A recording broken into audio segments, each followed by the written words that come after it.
Donc je reprends, j'ai appelé ça les 2 journées saintes de Yom Ha'atzmaut et de Yom Yerushalayim, puisque nous sommes entre les deux. Et on va voir ensemble un certain nombre de choses que j'ai préparées. La première des choses, c'est, je vais aller d'après le texte que je vous ai préparé. C'est pas le texte, c'est que du Tanakh. Et nous allons suivre dans le Tanakh ce que moi j'ai derrière la tête, même devant d'ailleurs. La première des choses, dans le Sefer Dvarim, il est écrit Zachor yemot olam binu shnot dor vador, sha'al avicha veyagedecha, ziknecha veyomru lach. Je ne sais pas pourquoi il y a des espaces, mais ça c'est la photocopie apparemment. Bref, qu'est-ce que je dis ici? Dans le Sefer Dvarim, je vous rappelle que le Sefer Dvarim est écrit par Moshe, alors que les 4 premiers sont dictés par l'Éternel, et que ce livre de Dvarim, nous l'appelons Mishneh Torah, c'est-à-dire Torah... Oral. Non, pas Torah orale, seconde Torah. Ah, seconde Torah. C'est-à-dire c'est la Chazara. On peut dire et ne pas dire que c'est une Chazara. En vérité, il est question ici de donner à Yoshua et au peuple un guide afin de rentrer en Eretz Israël, car Moshe sait pertinemment qu'il ne peut pas rentrer. Dans ce livre de Dvarim, qui est composé de 1001 instructions de cette route que l'on va suivre, il est écrit Zachor Yemot Olam. Souviens-toi de l'histoire.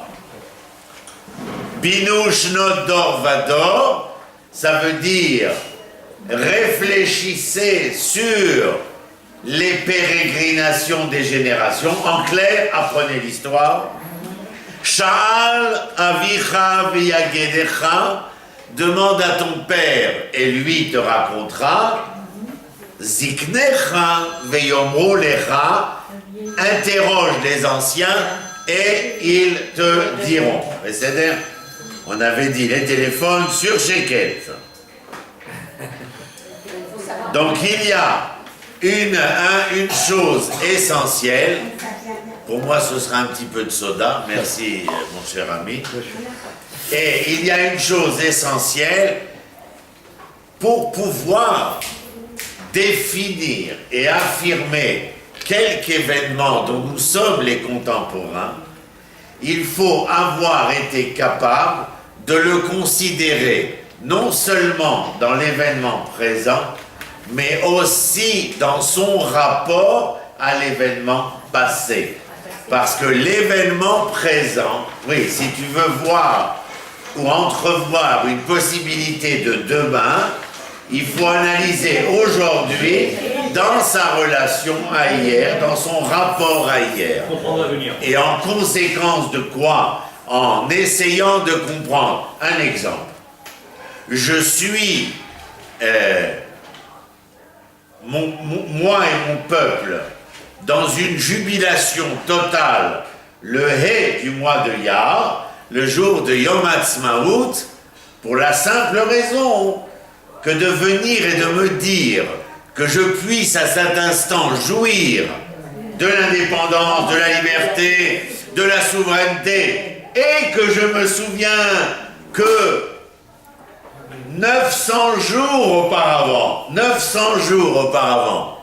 on avait commencé à ouvrir les portes des camps de la mort. 900 et quelques jours auparavant, c'est mai 1945. Hein? C'est avril 45, c'est février 45. On ouvre les portes des camps de la mort. Je veux dire, je n'ai pas besoin d'avoir étudié l'historiosophie pour pouvoir comprendre que face à l'adversité auquel j'ai été mêlé, confronté, et face à la liberté avec laquelle je peux m'accoupler enfin, il y a besoin de dire tout simplement Toda Rabba. Et il faut être vraiment, véritablement, par rapport à ce que je viens de dire, être dans une déficience mentale profonde pour ne pas être capable de dire merci à ce moment-là. Ou alors, s'il n'y a pas de déficience, c'est-à-dire de nécessité d'hospitalisation, c'est qu'il y a une ingratitude vis-à-vis de l'Éternel. Et là, vous m'excuserez, ce n'est plus entre les mains de la médecine, c'est entre les mains de l'Éternel. Lui sait comment s'occuper de cas pathologiques comme cela. Donc, l'histoire, on s'en fout, on ne rentre pas dans le détail. Le Maharal de Prague, quand il écrit, il dit « Ve'amevin yavin ». Celui qui doit comprendre, comprendra. Ça veut dire chacun et la 20th Century Fox pour lui-même. Je vous écris ensuite dans le Sefer Tehilim. Je vous ai dit, tout est dans le Tanakh. Malchutcha malchut kol olamim umimshaltecha bechol dor vador. Malchutcha malchut kol olamim. Tu es le maître régnant, régnant à tout jamais. Nahon. Umimshaltecha bechol dor vador. Ta gouvernance, elle est à travers l'ensemble des générations. Alors attendez. Il nous aurait sortis d'Égypte, mais il ne nous aurait pas accompagnés sur les chemins qui nous sortaient de l'Égypte. Il pourrait être ici et ne pas être là. Vous nous prenez pour qui? La chose est quand même simple. L'Éternel est partout, même dans les enfers, plus enfers que ceux de Dante, que dans les moments de joie les plus sublimés. Point barre. La Gemara vient et vous dit, mais varer ala ra'a keshem shebirer ala tova. Il doit remercier pour le mal comme pour le bien. Ça veut dire que l'Éternel est partout. Quand on m'a annoncé cet après-midi la perte d'une personne, j'ai dit, Baruch Dayan Haemet.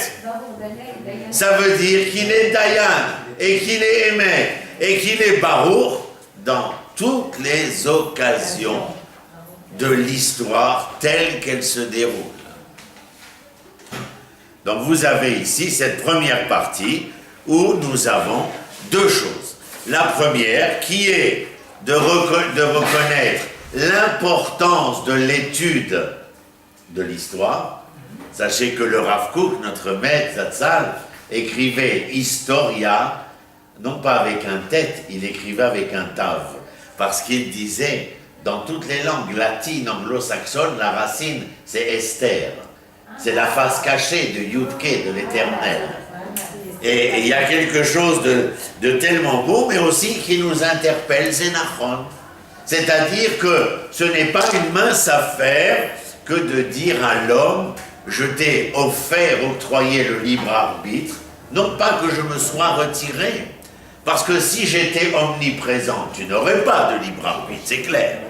Mais il a fallu de cette humilité du Créateur pour permettre à la création de pouvoir être à travers ce qu'il offre à l'homme, c'est-à-dire le libre arbitre, le choix. Qu'est-ce que le texte dit? Je t'ai donné la vie et le bien, la mort et le mal, ou bacharta bachaim, et tu as choisi la vie, bien entendu. Mais, sous-entendu, tu peux choisir la mort ou le mal. Ce n'est pas quelque chose qui est entre mes mains de toi. Maintenant, l'Éternel a enseigné à Moshe, Moshe a enseigné au peuple, Binush nodor vador. Sha'al et avicha veyagedecha. Interroge ton père. Pourquoi? Pourquoi interroger le père ou interroger Ziknecha les anciens? Parce qu'ils ont l'expérience, bien entendu. Yafé. Référence numéro 3. Leagid baboker chazdecha ve'emunatecha balelot. Zebeteilim. Oui, je vous ai marqué tout exactement le chapitre, le verset. Leagid baboker chazdecha. Venir te louer. J'ai vu David ce matin, j'ai dit Manishma, il m'a dit Baruch Hashem Kol Tuv. Il a fait mes rotes. Et si jamais Lo a Kol Tuv, Tu aurais commencé par Baruch Hashem. Non. Et il aurait fallu, pourquoi? Qu'est-ce qu'on vient de dire? De dire ta louange quand tout va bien. Tu n'as rien fait de très extraordinaire. C'est bien de reconnaître. Mais il y a quelque chose de mieux. C'est d'être capable de dire dans l'adversité, dans l'épreuve, dans les obscurités de notre histoire, Baruch Hashem. C'est-à-dire, Le'agid baboker chazdecha, emunatecha balelot, ha'emuna balayla. C'est ce que ça veut dire, ha'emuna. Maintenant, la emuna, il ne faut pas traduire, c'est à la limite, c'est une traduction grossière que de dire la foi. Pourquoi? Parce que emuna, c'est amin, oman, ve'emet. C'est-à-dire, amin, c'est la confiance, c'est-à-dire, neheman, c'est la fidélité, et Emet, nos sages nous enseignent, c'est la même manière. C'est-à-dire que lorsque je parle de la foi, en vérité, je veux faire entendre fidélité. Nahon, qu'est-ce que j'ai dit aussi? Non, j'ai dit la fidélité, la confiance, la fidélité, la confiance et la vérité. Regardez ce que cela met en jeu. Emunatecha balelot, c'est très important. Il ne s'agit pas de dire Ani Mahamin. C'est fait de dire Ani Mahamin.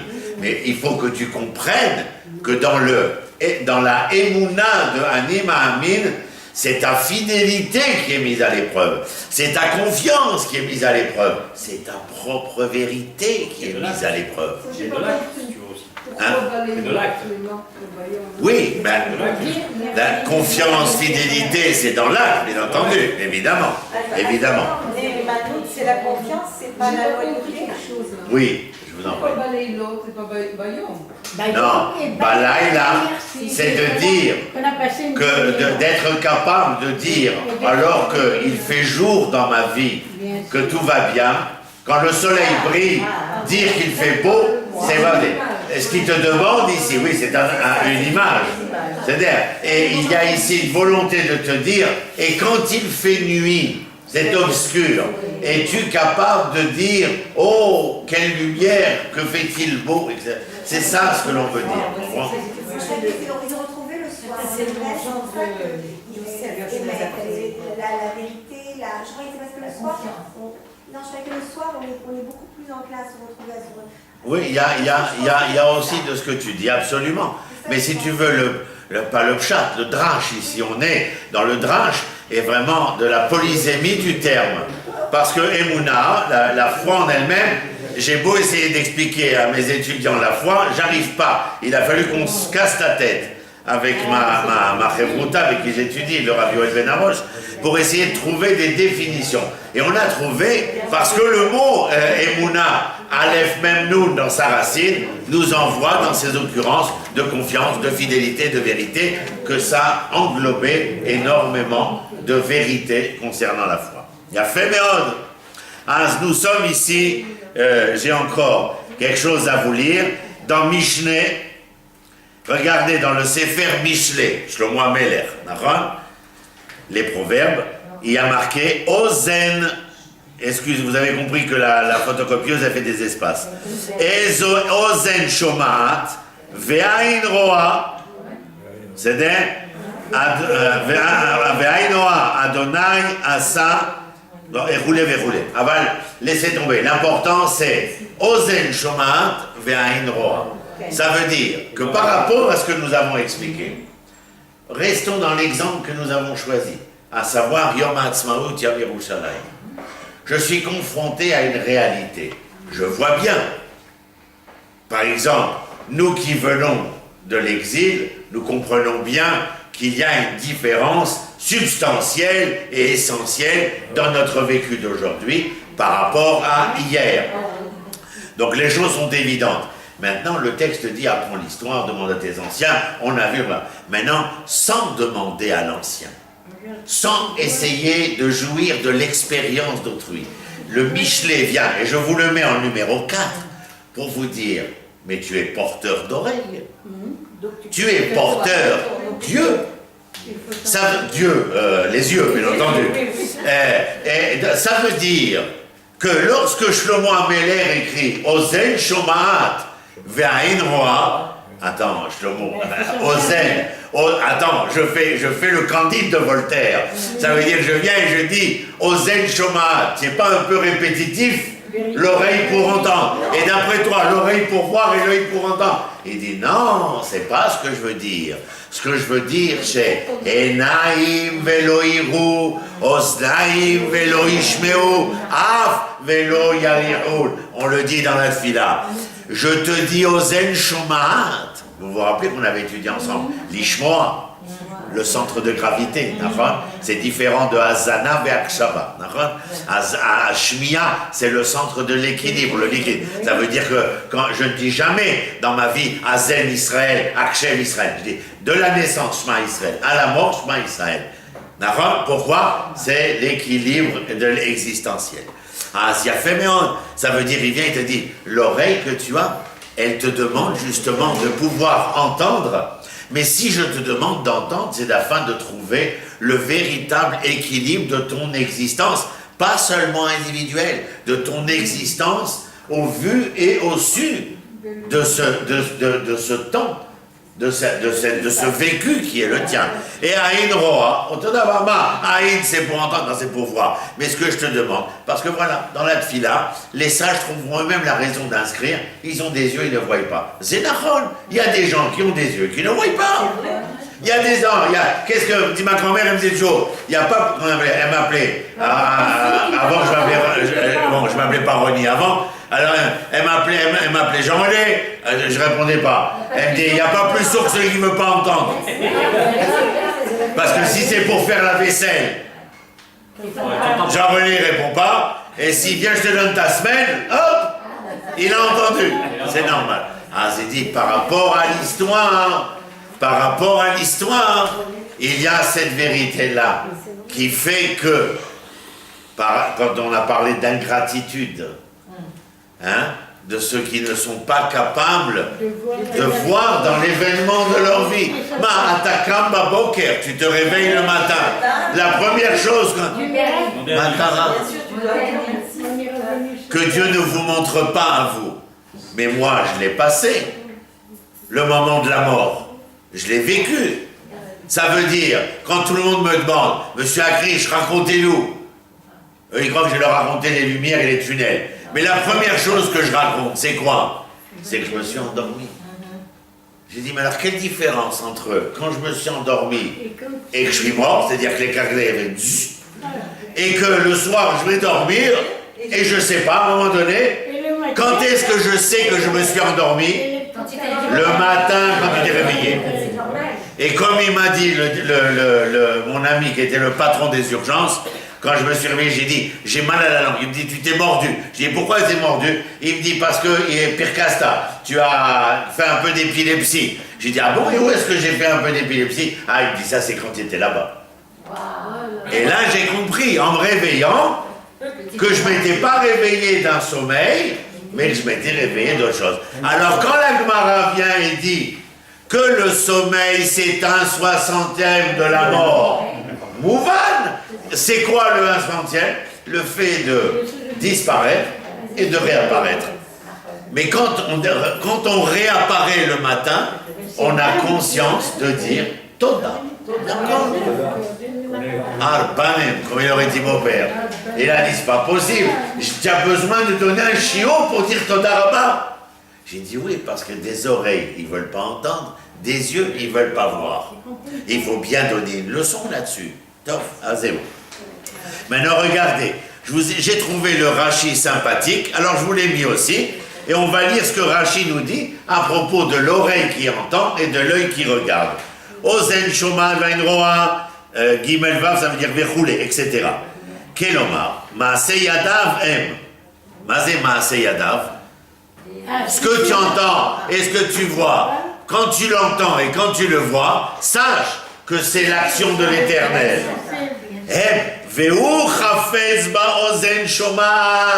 Et lui, celui qui fait, aspire à ce que tu entendes et à ce que tu voies ce que lui fait. Et alors, qu'est-ce qu'il dit? Chafetz be'ozen shomaat. Et alors là, il rajoute quelque chose, Rashi, qui n'était pas dans le texte. Ozen shomaat moussar. Ça, Tu sais qu'est-ce que ça veut dire que de pouvoir être à l'écoute de l'autre? Et de lui dire, j'ai entendu ce que tu as dit, j'ai compris ce que tu as voulu me dire. Il dit ça, c'est pas seulement le fait que tu as prêté attention à l'autre, mais que tu as été moral en faisant attention que l'autre existait. Alors regardez que par rapport à l'éternel, Rachid, tu entends David ce qu'il dit Rachid? Le fait que tu sois à l'écoute et dans la connaissance et la reconnaissance de ce que fait l'éternel, Zemoussa, c'est-à-dire c'est un acte moral. Ve'ayin roa est un olad. Et l'œil est capable de voir ce qui est en germe. C'est-à-dire que l'œil est capable de voir déjà dans l'œuf ce qui est à même de naître après que la coquille s'ouvre. Je n'ai pas besoin de mettre les points sur les i, vous comprenez exactement, vous-même êtes capable de faire les rapports que j'essaye de traiter. À partir de, au référence 6, vous voyez, Sefer Dvarim, j'ai tout noté, numéroté, on ne peut pas se tromper. Alors maintenant, je dis, nous sommes en train de vivre juste pour votre plaisir personnel. Mais je l'ai déjà dit, il est déjà, ce que je vais dire maintenant, c'est déjà sur Internet, mais je le répète à tout le monde. Un jour, j'étais à une shiva, il y a 30 ans, à Kiryat Moshe à Jérusalem. Il y a un vieux monsieur, il m'attrape le bras. On était cette période-là. On était à une shiva, et apparemment, c'est un Talmid Haram, on va lui demander de faire Dvar Torah, et moi, il me voit au Lech Hadash. Enfin, ça faisait quand même 5 ans que j'étais là, mais il me dit, écoute bien ce que je vais dire. Et il dit, regardez, le mois dans lequel nous sommes aujourd'hui, c'est le mois de Iyar. Tous les noms des mois sont des noms araméens. Il n'y a pas de nom hébreu. C'est des noms qu'on a ramenés d'après le second temple. C'est-à-dire, sauf un mois. Il y a un mois, Iyar, il a un nom hébreu, il s'appelle Ziv, la lumière. Et il dit, regarde dans cette lumière, elle est où la lumière? Entre Nissan, où le corps se libère, et Sivan, où l'esprit se libère. C'est le don de la Torah. Et ce mois-là, il dit comme ça, le mois de Ziv, c'est le mois de l'E'atid Lavo, de l'avenir proche, où ils seront capables d'être ensemble. Rébeya, le corps a de nouveau été libéré au début du mois de Iyar, et Chafret, le 28 du mois de Iyar, bientôt, Yom Yerushalayim, Yerushalayim c'est le cœur, l'esprit et l'âme. Il me dit, et vous croyez que c'est par hasard? Non, écoute, Yar, Aleph, Yud, Yud, Resh. Atzmaout, c'est le début, c'est la moitié, Aleph, Yud, Eretz Israël. Et Yerushalayim, c'est la fin, Yud, Resh, Yerushalayim. J'ai dit, Hazak, hein?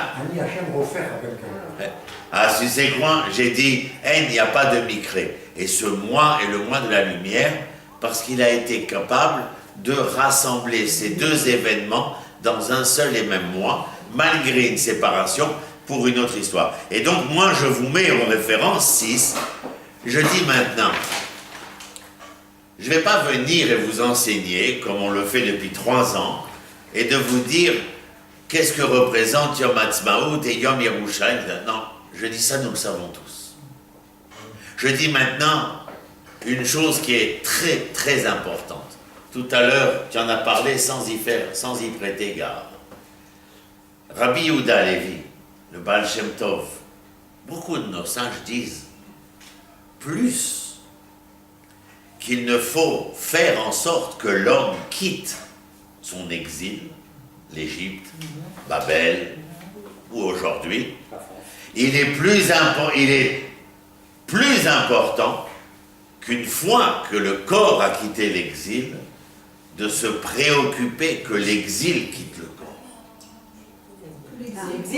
Tu comprends ce que je dis maintenant? Il y a Féméot. Or, je viens et je vous dis, dans ce rapport-là, regardez, il n'y a pas de hasard. Jérusalem est 23 jours après Yom Ha'atzmaut. Et dans l'histoire, il est 19 ans après, 48, 1967. L'enfant, lorsqu'il naît, il est un fœtus pendant 40 jours biologiques, physiologiques. Nos sages nous enseignent qu'au 40e jour de gestation fœtale, l'âme s'insuffle en lui. Après, quand il m'a servi le soda, il a fallu qu'il ait un verre. C'est la même histoire. Alors maintenant, l'Éternel ne nous dit pas, mais moi je veux enseigner à tout le monde, au public et à mes étudiants, ce que l'on va dire maintenant et qui est pour moi le plus important. C'est-à-dire, j'ai été libéré. C'est-à-dire, je suis libre, dans mon corps je suis libre. Comment est-ce que je fais pour arriver à Yerushalayim? Prendre une voiture, prendre le bus, prendre le train, tout le monde peut le faire. C'est donc d'autre chose que je parle. C'est ce que je viens d'expliquer quand j'ai dit Rabbi Yehuda Levi et quand j'ai parlé du Baal Shem Tov. Plus difficile il est de sortir l'exil du corps que le corps de l'exil.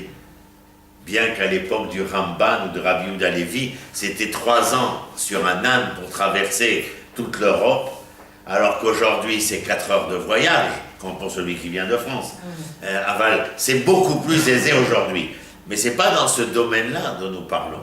C'est véritablement de savoir que lorsqu'on nous rabat les oreilles avec une soi-disant Alia de France dont il faudra vérifier si réellement il y a une Alia de France, ce que je crois qu'il y a beaucoup plus de bruit que de réalité, aval, je me dis que la question véritable, elle reste celle-là quand les rapports socio-démographiques concernant l'Alia de France dans les 10 dernières années montrent une réelle problématique pour, par exemple, les 3 villes pilotes qui ont été enquêtées, Ashdod, Ranana, Natania.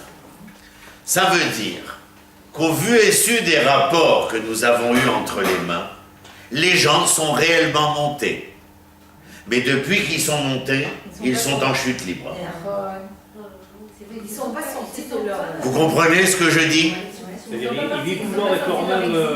Ils ne sont pas sortis de l'école. Pas seulement ça, pas seulement ça. On a, le rapport vient ici se référer aussi à plusieurs centaines de jeunes scolarisés au niveau des primaires et des lycées. Bref, vous comprenez qu'il y a vérité. Alors j'ai dit, il faut bâtir quelque chose. Demain soir je suis à Ranana, après-demain je suis à Ashkelon, mais tous les jours on enseigne à nos étudiants, il faut que les choses soient entendues. Arrêtez de nous parler, il faut monter. Qu'il faille monter, c'est bien évident. On ne peut pas rester dans les carcans et les méandres de l'exil et pouvoir espérer rencontrer Jérusalem. Là-bas, Bichlal, c'est Bilti Efshari, c'est impossible, même s'il y a certains énergumènes ou uluberlus qui nous diront impossible n'est pas français. Mais le monde entier ne parle pas français, il parle anglais, donc on s'en fout. Ça veut dire que monter est une évidence, très bien, mais qu'est-ce que je fais avec cette montée? Alors, référence numéro 6. Ki'im el hamakom asher yifrar Adonai. Si déjà tu viens, ça c'est moi qui rajoute bien sûr, je vous tourne la sauce à ma manière. Ki'im el hamakom asher yifrar Adonai. L'Éternel, Moshe écrit ce que l'Éternel lui avait dit précédemment. Il y a un endroit où je vais vouloir faire résider mon nom. Et à Dvarim, Moshe dit, Ki'im el hamakom asher yifrar Adonai, à l'endroit où Dieu choisira.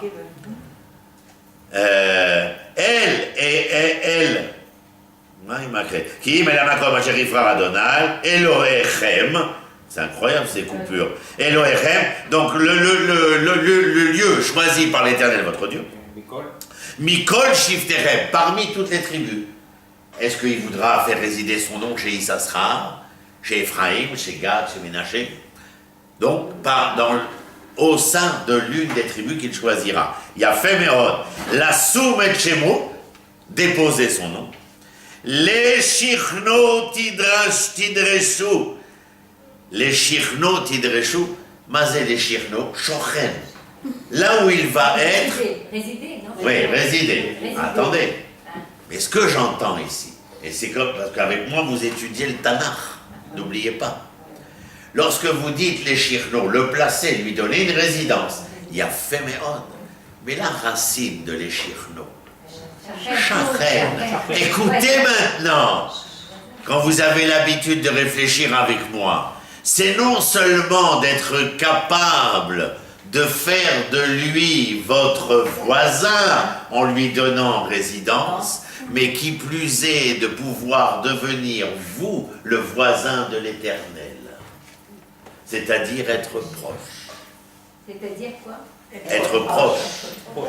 Tu te rends compte la densité, la tension de l'hébreu, la richesse que ça représente. Et donc il dit, j'ai un endroit où je veux mettre mon nom, mais là où je mets mon nom, vous le ferez résider, mais attention, lorsque je vous dis faire résider, de le faire résider, il ne s'agit pas de rituel, il ne s'agit pas simplement d'un culte, il s'agit de quelque chose de beaucoup plus sensible. Lorsque vous ferez de moi votre voisin et que vous serez capable, vous, de devenir mes propres voisins, à tel point qu'un jour, dans votre histoire humaine, certains diront « Tov Shachen Karov Mi'ar Rachok » il vaut mieux un voisin proche qu'un frère éloigné. Mata Omer, tu te rends compte, les neurones, les pauvres, qu'est-ce qu'on leur fait subir? Oui, mais ça fait rien, ça veut dire qu'on est en l'apprenant, on est capable de le faire pour nous-mêmes et de le transmettre à ceux qui sont prêts à nous écouter. C'est ça, bien entendu. On ne doit jamais avoir de cesse de dire la vérité là où elle doit être émise. Et ne pas se suffire de ronchonner comme certains chez qui nous avons habité il y a des dizaines d'années, qui sont des êtres ronchons dans les quatre coudées de leur appartement. Mais ils ne sont pas capables de renverser l'histoire pour en faire naître la liberté. Donc verset 7 maintenant. Donc il y a un endroit que je vais choisir, etc. etc. Verset 7, qu'est-ce que je vous amène? C'est faire Yoshua. Yoshua, vous savez que dans la Torah, le nom de Jérusalem n'apparaît pas. Il apparaît ici, dans Dvarim, c'est-à-dire l'endroit où je voudrais être. Et il y a deux autres fois que, si on a le temps, on le verra, mais je vous le dis dès maintenant, c'est la Akedat Yitzhak, où l'Éternel lui dit une colline que je voudrais, mais pareil, pas de nom de Jérusalem. La seule fois, c'est quand Abraham vient vers Eretz Israël après son Erdecha, et qu'il rencontre dans la ville de Shalem, le roi Melchizedek. Aval Shalem, on sait que ça va devenir Yerushalayim, mais dans le texte, il n'y a pas d'Yerushalayim.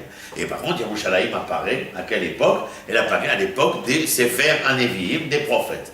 Yoshua, Ve'et Hayevosi Yoshvei Yerushalayim. Voilà, première fois.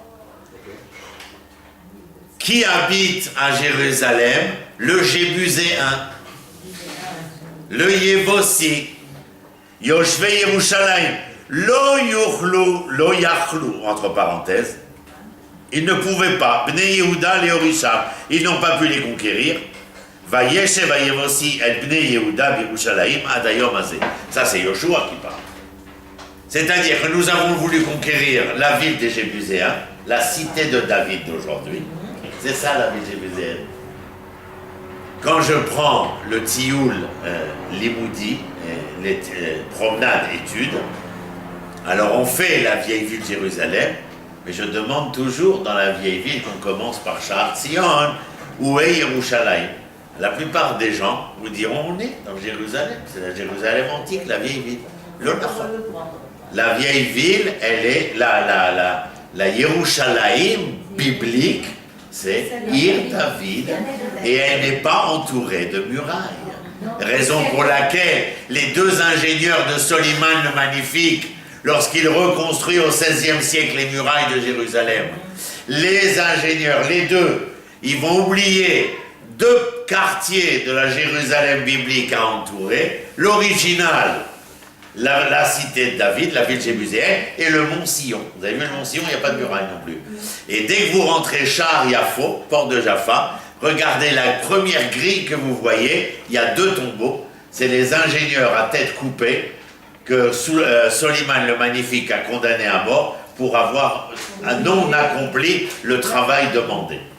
Et le travail par exemple, c'est que Ir David et Artzion n'ont pas été entourés, etc. Il y a fait, mais il y a beaucoup de plus de choses, mais simplement ça vous donne l'eau à la bouche de tout ce qu'on peut faire, pas seulement dans une salle de cours, mais ce qu'on peut faire en se promenant. Tov. Donc, Yoshua nous dit, voilà, Yoshua c'est la conquête d'Eretz Israël. Il y a pas, ils n'ont pas réussi à conquérir la ville jébuséenne, et Yoshua dit, il faut qu'on était, ah oui, Vayeshev Yevosi et Bnei Yehuda, c'est-à-dire que le Yevosi, lui, il est resté dans la cité de David, les Bnei Yehuda, ils se sont mis sur les montagnes autour, parce que vous savez que Yerushalayim, Harim, ça vive là, les montagnes autour d'elle, elle est dans un creuset, elle n'a rien de stratégique, Bichlal, elle est dans un creuset, Yerushalayim, les Bnei Yehuda étaient autour, mais la ville elle-même, alors qu'elle n'a rien de stratégique, impossible de la prendre. Mais venez, on continue. Sachez simplement que ce que je suis en train de vous faire parcourir, c'est un chemin qui peut paraître historique, mais qui n'est pas historique seulement, qui est ce que j'ai dit. Je suis arrivé, et comment, une fois arrivé, j'arrive à gravir les sommets vers Jérusalem. Mais c'est tout ce qu'on entend à travers cette leçon de ce que je suis venu faire ici, une fois que j'ai réussi à transporter mes 70 ou 80 kilos de graisse depuis l'exil jusqu'à la terre d'Eretz Israël. Sefer Shmuel, on a Yehoshua, après Shoftim et après Shmuel. Shmuel partagé en deux livres, Aleph et Bet. La fin de Shmuel, le deuxième livre de Shmuel, c'est toute l'histoire de David Améler. Le premier livre de Shmuel, c'est la fin de la judicature et le début de la royauté avec Shaoul Améler. C'est-à-dire, il a fait Mérod. Alors, Shmuel, on est dans le Bet. Vaïelech Améler ve'anashav Yerushalayim. Donc si on est dans Shmuel Bet, c'est que c'est l'époque de David Améler. Vaïelech Améler ve'anashav. Chouadam, misé Améler, David. Avec ces gens, il a été vers le Yevosi, Yoshvaretz, qui sont installés là-bas. Eh bien, vous avez la confirmation. Vayomer les David, les Yevosi, qui sont dans le creuset, hein, ils disent à David, les morts, l'otavo ena, ki im esircha, a ivrim ve apisrim. Les morts, lo yavo David ena. Ils lui disent à David, de là où ils sont, toi, tu ne pourras pas nous conquérir. Tu veux une preuve que tu ne peux pas nous conquérir? C'est que nous, comme gardiens de la ville des Jébuséens, on a mis des aveugles et des boiteux pour garder la ville. C'est pour te dire que Bichlal, on n'a pas peur. Important. Maintenant, écoutez, c'est pas fini. Ça, c'est dans le Sefer Shmuel. Moi, je peux très bien traduire, rester dans le pshat, c'est-à-dire simplement venir et vous dire la conjoncture géographique de Jérusalem telle qu'elle est, était, malgré le fait que stratégiquement, elle n'avait rien d'important, c'est vrai qu'elle était très difficile d'accès. D'ailleurs, Yoav ben Tsruya, le neveu et général de l'armée de David, va devoir faire une opération de commando par-dessous la ville pour remonter à l'intérieur. Et pourtant, Harim, ça vive là, des montagnes autour d'elle. Savoir qu'il y avait dans cette ville-là quelque chose de tout à fait particulier. Mais ce qui m'intéresse ici, moi, c'est quoi? Alors, je vous ai mis Rachi après, parce que je ne veux pas que ce soit moi. On écoute Rachi. Rachi, il est dans le terroir de Champagne. On est au XIe siècle. Et il écrit ce que vous allez lire là. Donc, il ne sait même pas Maya Shama. Il ne connaît même pas, il n'a jamais été. Et il ne dira jamais d'ailleurs. Mais regardez ce qu'il écrit. El Yevosi.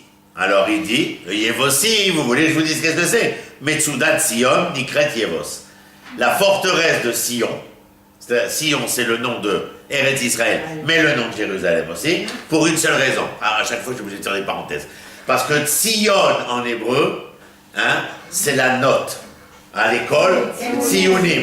Il y a fait. Quand tu fais l'école d'officier, on t'apprend la cartographie et tu dois chercher les Nun Tzadik, Nekudat Tziyun. Ça veut dire les points de repère. Ça veut dire que t'appeler Tzion, ça veut dire que tu es le point de repère. Voilà, la borne romaine. La borne romaine, le point de repère. Tzion, Tzion, Tzion, Alotishali, le poème de Rabbi Yehuda Levi. C'est-à-dire, ce point de repère, est-ce qu'on a besoin de demander où est notre maison? Ne demande pas. Nous, on sait. On sait où tu te trouves parce qu'on a un repère depuis toujours. On le sait où tu es. Et alors Rashi, il dit, Metsudat Sion, Nikret Yevos. Donc, la forteresse de Sion, c'est ce qui s'appelle Yevos. Genre, il te remet au diapason. Ou Mizaro chez la Vimele Chayou. Heureusement que vous êtes assis pour ce qu'on va dire. Et de la descendance de Avimelech était Yevos. Alors, qui c'est Avimelech? Allez, qui va le dire? Qui c'est ce? Mais il faut Avimelech Hazé. Il a fait, mais ça veut dire qu'Avimelech, c'est quelle race? Quel peuple? Les Philistins. Regardez ce qu'il va dire Rachid. Je crois qu'on l'avait fait ensemble dans un autre cours d'une autre chose. Mais regardez. Ve'ayulahem shne tsalamim. Top, c'est pas des photographes, hein, les tsalamim. Tsalamim sont des statuettes. Echad Iver, une statue aveugle et une statue Pisséa, boiteuse. Shena'asu al-Shem, et les deux statues portaient les noms de. Elles étaient faites au nom de qui? Israël et Jacob. Alors là, tu comprends plus rien. Les Yévosi, ils sont descendants d'Abimelech, ils font deux statues, une aveugle et une boiteuse, au nom de Yitzhak et Jacob. Écoutez. C'est des nuits entières vous pouvez passer. Ou BPM, et dans la bouche des Jébuséens, Ashvua Shenishba Avraham les Abimelech. Et dans leur bouche, dans la tradition des Jébuséens, ils habitaient ici parce que cette ville leur avait été offerte comme promesse d'Abraham à Avimelech.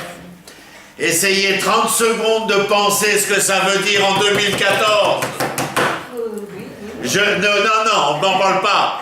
Simplement essayez de réfléchir. Quel drame se joue là? Voilà, c'est ça, c'est dramatique. Alors, Velach Ulecha, Lorishu, que c'est l'Agnou et Yerushalayim. Et c'est pour ça que lorsque vous êtes venus avec les enfants de Yehuda, vous n'avez pas réussi à la prendre, parce qu'elle ne vous appartient pas. Yerushalayim est la capitale, je vais jouer avec les mots, de la Philistie. C'est à nous de faire travailler et aux spectateurs qui verront le cours de devoir aller chercher qu'est-ce qu'il veut dire Roni quand il raconte tout cela.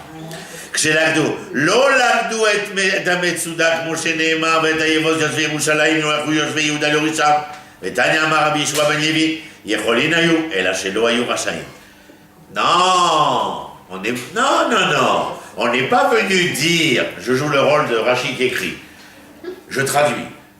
Non, nous ne sommes pas venus dire que vous ne pouviez pas militairement l'occuper. Non. Vous n'avez pas réussi à conquérir Yevos parce que c'était pas à vous. Pas parce que vous ne pouviez pas militairement. Maintenant, c'est pas le cours. Alors, c'est simplement vous dire ce que je vais dire maintenant et qui est important à cela. Nous sommes confrontés à un nombre de vicissitudes du moment où nous sommes revenus ici. Rien ne nous a été offert sur un plateau d'argent. Chaque chose a dû être conquise pas à pas. Ça, c'est béni pour Dieu. Comment? C'est béni pour Dieu. Okay. Chaque chose a été, conquise pas à pas. Je vous ai dit, moi, qu'une fois que nous montions, comment est-ce que nous faisions pour arriver à Jérusalem? Maintenant, vous auriez dû vous sursauter quand je vous ai raconté cela pour une chose. On a sursauté déjà. Juste avant, Ronnie, tu nous as cité le verset de l'Éternel dans le Sefer Dvarim, où tu es en train de me dire maintenant que dans Shmuel, au moment où Yehuda a voulu construire, dans Yoshua, il n'a pas pu, mais on ne nous dit pas pourquoi. Mais dans Shmuel, Rachid vient nous dire, non pas qu'il n'a pas pu, mais il ne pouvait pas parce qu'il n'avait pas le droit, ainsi disent les Jébuséens.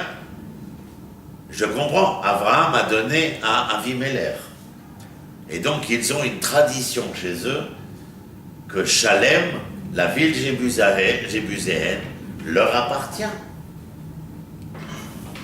Mais tu nous as lu juste avant dans Dvarim ce que Moshe a dicté à Yoshua. Revenez au numéro 6. Ki im el hamakom asher yifrar Adonai.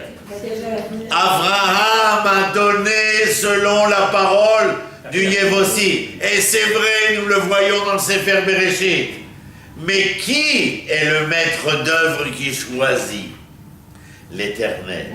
Ça veut dire que Abraham a pu faire la promesse à Abimelech pour le temps où les enfants d'Israël n'étaient pas devenus le peuple d'Israël, mais lorsque le peuple d'Israël rentrait en terre d'Israël, il fallait lui qu'il sache que d'être revenu n'était pas suffisant.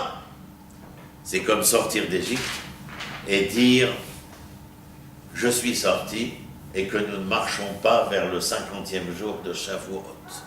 C'est-à-dire que nous sommes ce corps qui, au moment de l'ovulation, est en première formation physiologiquement, biologiquement, et de dire à l'âme le 40e jour, c'est pas la peine. Qui Hachem Bahar Bamakom. Si Hachem Bahar Bamakom, ça veut dire que maintenant, eh bien, c'est vrai, il est vrai, ce que disent les Jébuséens. Et moi, je vais vous dire, ils ont appelé leur statue Yitzhak et Yaakov. Vous avez compris que Yitzhak était aveugle, donc la statue Ivrim, et Yaakov était Maazé. Ils connaissent leur histoire, hein? Il y a fait Me'od. Maintenant, je vais vous emmener dans un échelon supérieur. Les Jébuséens, comme disait ma grand-mère, pas folle la guêpe. Ça veut dire qu'elle sait ce qu'elle fait. Elle est très sympathique, votre grand-mère. Ouais, vraiment.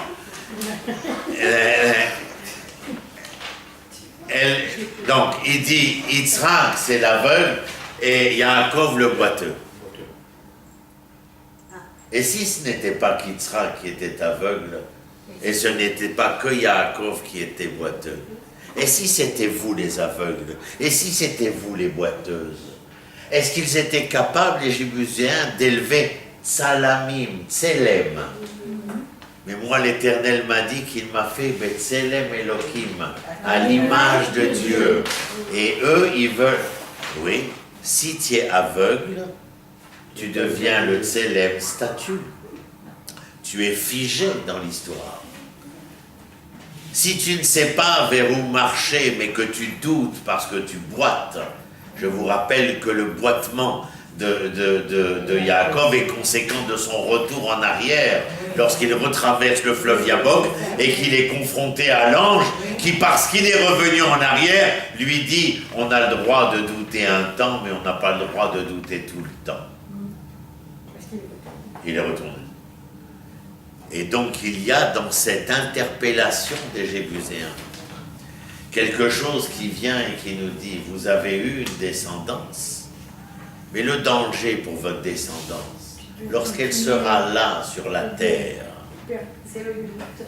et qu'elle ne sait pas vers où doit-elle se diriger, individuellement ou collectivement, c'est-à-dire qu'elle sera aveuglée, ou bien empêchée de marcher, tout simplement parce que l'appréciation de ce devenir sera, comment dire, erronée, absolument, et qu'ils auront de cette manière-là toutes les chances de se fourvoyer dans l'histoire. C'est un véritable danger. Regardez qui nous interpelle. Non mais c'est pas ça, c'est qui nous interpelle. Je crois qu'il y a 2 ans, on avait fait le chiour sur les Philistins.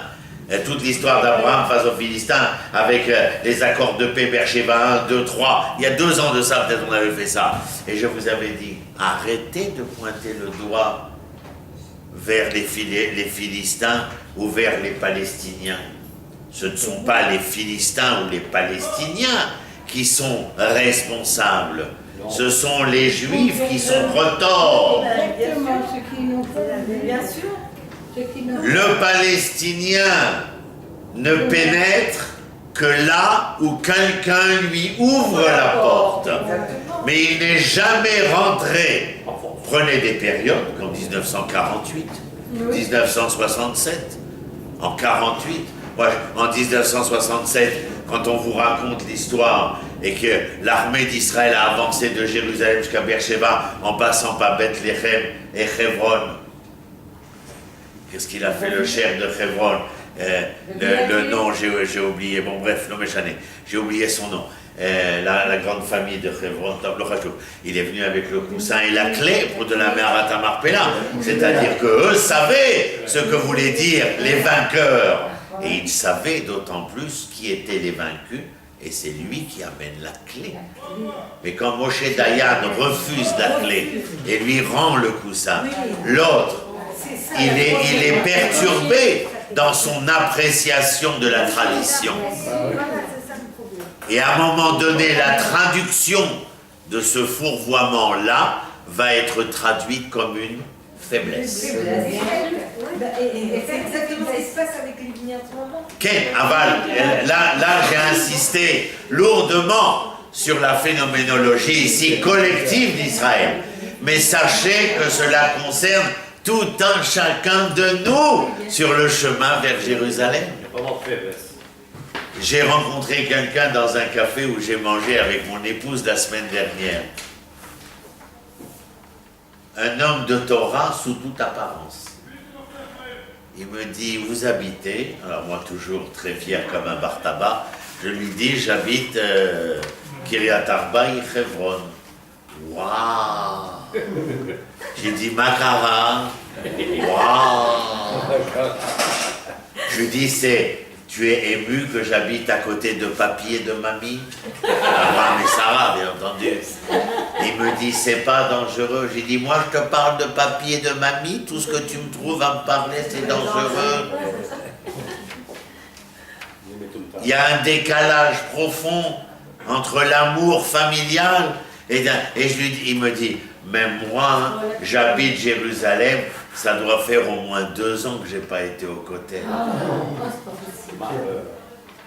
Et alors, pour finir, il me dit, il va me dire une fadaise, mais qu'on entend souvent chez certaines personnes fatiguées neuronalement. Il me dit, mais enfin, monsieur Akrish, on est encore en galoute, hein.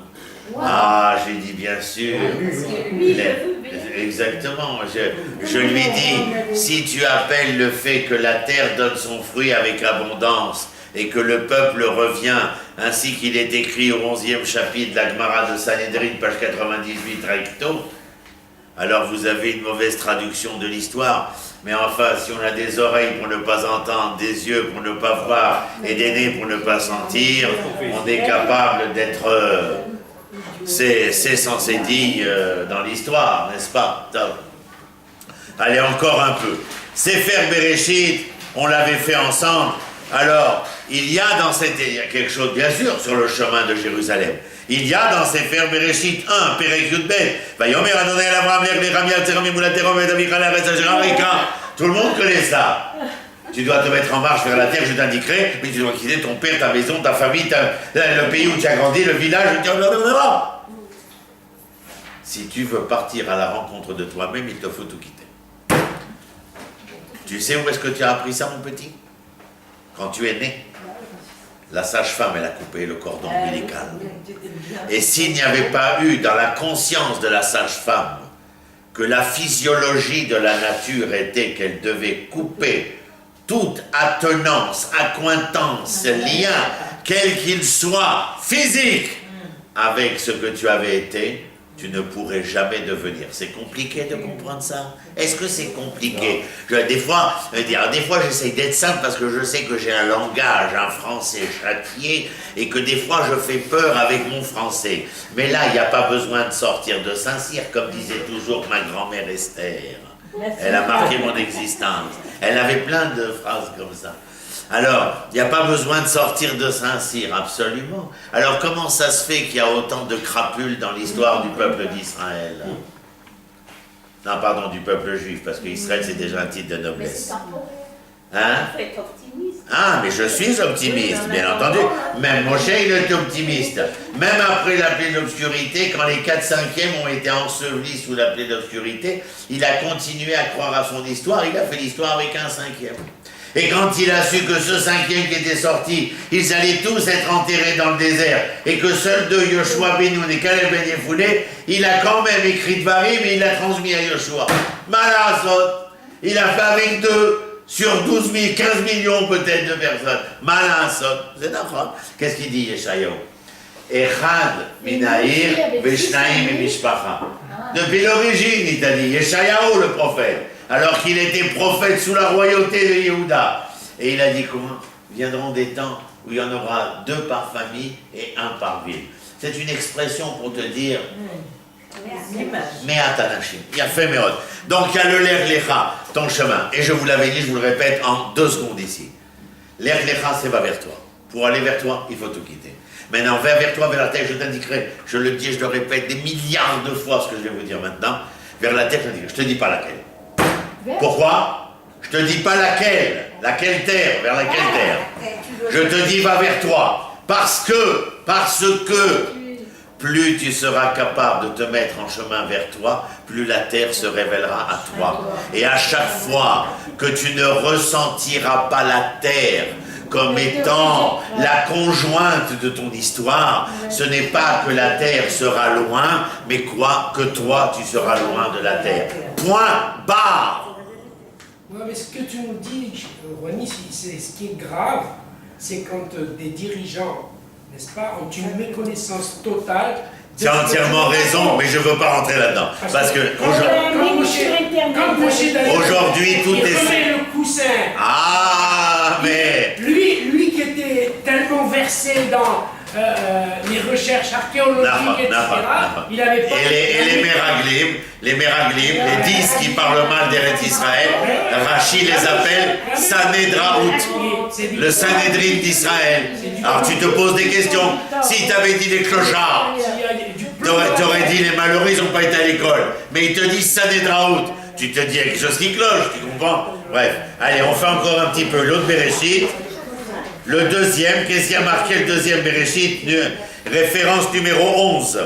Il y a marqué Vayomer Kachna et Bincha, prends ton enfant et Tiridecha, ton unique. Asher Avta, ça on l'avait fait aussi, on l'avait étudié ensemble. Ton unique, celui que tu aimes, et Yitzhak V. Deuxième Ler Lecha.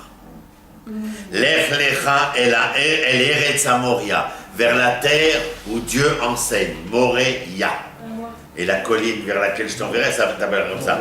Ve'ale Usham, élève-le là-bas comme un hola, un sacrifice, sur l'une des collines, Asher Omar Elecha, que je t'indiquerai, que je te montrerai. Là encore, tu ne sais pas. Pourquoi? Parce que si le corps doit se mettre en chemin, dans les retrouvailles avec l'hébreu qui se cache dans le juif que nous sommes, pour essayer de retrouver l'âme, le cœur et l'esprit. Ce n'est pas là-bas que ça se trouve, c'est ici. Et c'est quand il y a un véritable chemin d'ici vers ici que là-bas se dévoile. Eh oui. C'est aussi simple que ça. Et pourtant, c'est très compliqué. Très compliqué. Alors là-bas, c'est Eretz Israël. Quoi? Oui, non, quand il lui dit l'Erlera, il est à Alep, la frontière syro-turque. Ça s'appelle Haran à l'époque. Alep. Il est sorti de Ur Kasdim, qui est à la frontière irako-koweïtienne, et ça s'appelle Bassora. Basra. aujourd'hui. Mais c'était Urkazim. Maintenant, il lui dit, l'Ech Lecha comme ça. Vous voyez, on aurait pu continuer comme ça encore une bonne heure avec ce que je vous ai écrit. Vous pouvez garder la feuille, c'est cadeau pour vous, et continuer à la maison en allant voir de quoi il est question. Mais ce que je veux, on a terminé, et pas par hasard on a terminé, sur ces deux Lech Lecha, bien qu'il y ait encore à dire sur cela. Mais ce que nous avons compris essentiellement, c'est que le chemin qui nous menait vers Eretz Israël ne nous menait pas simplement vers la terre d'Eretz Israël, elle nous demandait de rechercher l'âme de la terre d'Israël, tant que nous ne nous mettions pas en marche vers la recherche de l'âme d'Israël, c'est que nous n'étions en aucun cas à la recherche de l'âme de l'hébreu qui vibrait en nous. Et il est bien clair que ces deux journées de Yom Ha'atzmaut et de Yom Yerushalayim sont saintes et archi-saintes, comme les chaussettes de l'archiduchesse, parce que, bien évidemment, elles sont saintes et archi-saintes, parce qu'elles permettent de révéler, après 2000 ans d'exil, la dimension de ces deux Lech Lecha. Le premier pour retrouver l'indépendance et la souveraineté, et le deuxième Lech Lecha pour être capable de retrouver l'âme, le cœur, l'esprit de ce que nous avions trouvé en premier. Et les deux sont importants. Et c'est la raison pour laquelle nous remercions l'Éternel de nous avoir offert à nous, à notre génération, à nous, à tous ceux qui sont vivants depuis ces 66 dernières années, d'avoir eu le srout de voir, d'entendre, de sentir, de vivre et de participer à une chose que des générations et des générations, pendant près de 20 siècles, ont supplié, prié. Et quand j'étais dans ces journées de la commémoration, comme j'ai dit le lendemain, c'était bon, Yom HaSout, j'étais invité à une soirée où j'ai parlé, et j'ai dit, depuis hier, c'était dimanche après-midi, le début de la sirène, Yom HaZikaron Echal Tzahal, depuis 8h du soir jusqu'à 5h de l'après-midi, mes yeux n'ont pas séché une minute. Je revoyais mes soldats passer devant moi, je revoyais mes amis repasser devant moi, je pensais à toutes nos copines qui sont veuves, à tous les enfants, amis de mes enfants qui ont grandi orphelins. J'ai dit qui de ce nombre d'hommes que je vois à côté de chez moi à droite, avec un anus artificiel et un ventre artificiel et une vessie artificielle, à celui-là qui marche parce qu'il a encore 2 récissimes, 2 éclats dans la tête, à l'autre, vous avez vu le nombre de gens qui boitent. Quand on va se garer, moi aussi j'ai le tag du Bitoire Leumi d'handicapés 100%. Et des fois ma femme on dit, ah il y a que des handicapés ici. Et tu t'arrêtes une minute et tu dis, pourquoi tu peux dire qu'il y a tellement d'handicapés? C'est parce que si on a perdu, vous vous rappelez, là, il y a quelques jours, 23 169 morts, 23 000. Alors quelqu'un m'a dit, ben dis donc, votre Israël, il exige beaucoup de sacrifices. J'ai dit oui, c'est simplement que ce chiffre-là, c'est ce qu'on en fournait à Birkenau en un jour. Alors, dans la comparaison, je préfère sacrifier 23 000 sur 66 ans d'histoire pour permettre à 6 millions d'être souverains, plutôt que d'être dans l'état où ces malheureux se sont retrouvés, où ils étaient, dans l'incapacité de pouvoir se gérer et décider d'un quelconque devenir. Alors oui, nous avons pleuré ce jour-là. Mais dès que 8h du soir a sonné et que les commémorations se sont terminées, oh, comme une girouette, La joie. on est devenu joyeux. Eh oui, c'était dans le même moment. Les Hagid Baboker Chasdecha, après que Balaïla, on a dit à la Emouna que nous portions à l'Éternel. Et nous devons reconnaître cela. Et nous devons expliquer, comme j'ai expliqué à ce garçon au restaurant, j'ai expliqué, quand il m'a quitté, il m'a donné son mail. Rav Krish, envoyez-moi de la matière à réflexion. Et il est parti comment? En souriant. Il souriait. Et après il me dit, vous m'avez fait sourire, parce qu'avant de vous quitter, je veux vous dire, je savais que je vous connaissais, je vous avais vu dans les journaux, je ne sais pas où, mais je voulais vous dire, sachez que vous faites un travail extraordinaire, mais sachez qu'il y a des gens, mon père, ma mère, mon frère, ma sœur, mes beaux-parents. En 2 ans, ils sont tous repartis en exil. Il dit, moi, j'ai pas voulu, parce que j'étudie et j'ai compris qu'ici, c'est Dieu qui l'avait choisi. Et qu'en repartant... Tout le monde n'a pas ce route. Parce que ça, je crois que c'est... Mais tiens le... Non, ce que je lui ai dit après, ils ont choisi. Oui, C'est le libre arbitre. C'est la chaîne qui fait des sélections, non? Non, c'est l'homme qui fait sélection. Pas du tout. C'est l'homme. L'homme, il se sélectionne lui-même. Il ne faut pas croire. L'Éternel, il n'a qu'une seule. Comment il dit dans le texte biblique, est-ce que moi, je veux tuer le rachat? Et là, je veux simplement que le rachat, il se rachète. Mais je n'ai aucune intention de le tuer. C'est la solution, c'est pas la mort. Pas un Voilà.